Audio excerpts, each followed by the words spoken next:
आयोजित केला होता आणि या कार्यक्रमामध्ये जे आपले महापुरुष आहेत, महामानव आहेत, त्यांनी जी काही आपल्याला विचारांची देण दिलेली आहे, या विचारांचा जागर करण्यासाठी आणि त्यांचे विचार घराघरात पोहोचवण्यासाठी याच्या कार्यक्रमाचं आयोजन केलं होतं.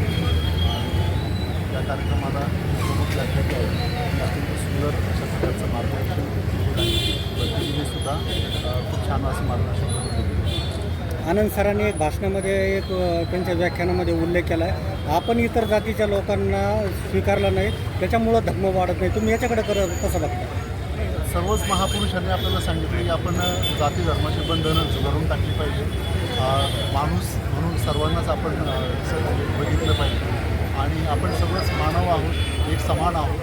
सर्वप्रथम आपण मनुष्य आहोत हे आपण विसरता कामा नये आणि जाती धर्माचं आपण त्या ठिकाणी अनुकरण न करता, पालन न करता सर्वांना जर आपलंसं केलं तर सर्व लोक गुण्यागोविंदाने या ठिकाणी आणतील असं महापुरुषांनी सांगितलेलं आहे. आणि त्यांचाच विचार सरांनी आज त्यांच्या शब्दांमध्ये आपल्यासमोर ठेवला.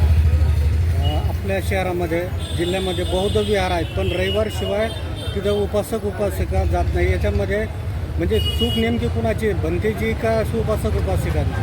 असं म्हणता येणार नाही की, आणि सरांनी सांगितल्याप्रमाणे की अगरबत्ती लावून किंवा मूर्तीपूजा करून असं होणार नाही. समजा ज्याला त्यांच्या वेळेप्रमाणे जेव्हा जाणं शक्य होईल त्यांनी तेव्हा जावं. परंतु सर्वात महत्त्वाचं आहे की आचरण आणि जे विचार आहे ते विचार आत्मसात करावे आणि जे महापुरुषांच्या विचाराप्रमाणे जर आपण आचरण करण्याचा प्रयत्न केला आज त्याची खरं जास्त गरज आहे.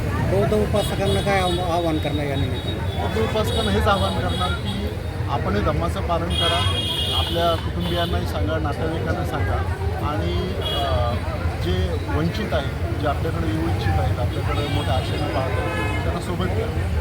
धन्यवाद.